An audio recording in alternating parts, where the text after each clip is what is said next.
Herkese merhaba arkadaşlar. Kanalıma hoş geldiniz. Bugün sizler için çok güzel bir karışım hazırlayacağım. Bu karışım ne için olacak? Bizi soğuk algınlığından, bu koronavirüsten çok güzel koruyacak etkili bir karışım. Bunu aylardır ben de kullanıyorum. Biz de ailece koronavirüs olduk, geçirdik ki ben de astım olmasına rağmen çok hafif atlattım ve çok faydasını gördüğüm için sizinle paylaşmak istedim. Bu karışımı 2 yaş altı ve şeker hastaları kullanamaz. Çünkü bal karışımı bir şurup yapacağız. Onun dışında 2 yaş üstü herkes kullanabilir arkadaşlar. Hiçbir zararı yok. Ve kullandığım malzemelere herhangi bir alerjiniz varsa da kullanamazsınız arkadaşlar. Şimdi bu karışımımızın yapımına geçelim. Umarım beğenirsiniz. Umarım işinize yarar arkadaşlar. Şimdi videomuza geçelim. Evet, gördüğünüz gibi zencefilimiz var. Sarımsağımız, limonumuz ve çubuk tarçınımız var arkadaşlar. Zencefilleri ben bu şekilde doğradım. Siz göz kararı kullanabilirsiniz. Üzerine biraz sarımsak ekleyeceğim. İsterseniz rendeleyebilirsiniz. Hepsi çok vitaminli ve vücudumuza çok faydalı olan besinlerdir arkadaşlar.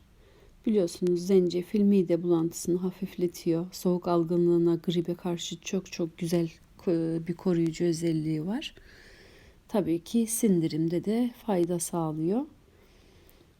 Evet, şimdi limonumuzu doğrayıp üzerine koyacağız. Bu karışım gerçekten çok güzel arkadaşlar. Kansere karşı da çok etkili biliyorsunuz. Sarımsak olsun, zencefil olsun. Umarım işinize yarar. Benim işime gerçekten de dediğim gibi çok güzel yaradı. Ve siz de faydalanın istiyorum. Evet, bu şekilde şişemizin içine koyacağız. Fazla da yapabilirsiniz. Dolapta muhafaza ederseniz aylarca saklayabileceğiniz bir karışım.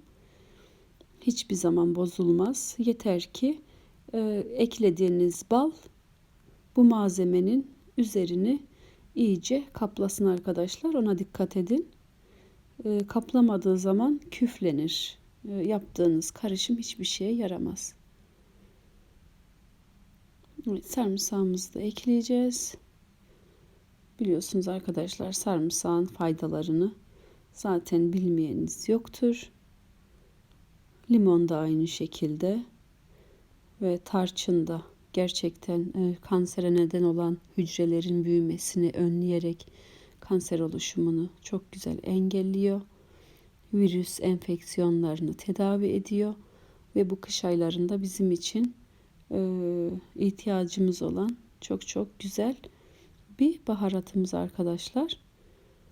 Hem koronavirüs hem kış ayı hepsi üst üste gelince böyle bir karışıma ihtiyacımız oluyor arkadaşlar.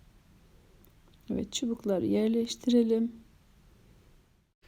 Evet, gördüğünüz gibi kestane balımızı üzerine dökeceğiz. Biraz bekleyin iyice dibe inmesini. Sonra tekrar ekleme yapacağız. Kestane balı gerçekten vücudumuz için çok faydalı bir bal.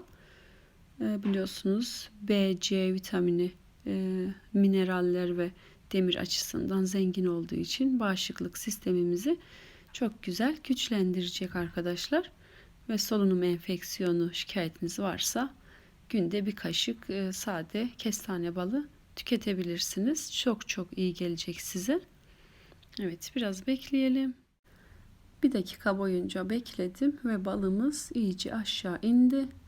Üzerine balımızı ekledik. Siz bunu büyük şişede yapabilirsiniz.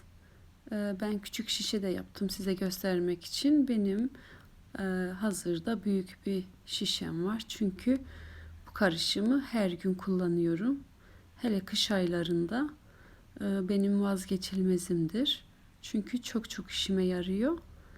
Sizin de işinize yarayacak bu. Bu şekilde şişemizi kapattık. Serin bir yerde veya buzdolabında muhafaza edeceğiz.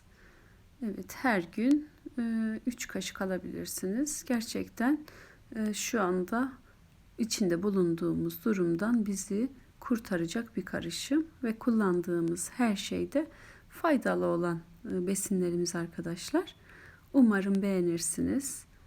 Beğenirseniz beğeni tuşuna basmayı unutmayın arkadaşlar. Beni izlediğiniz için teşekkür ederim. Görüşmek üzere.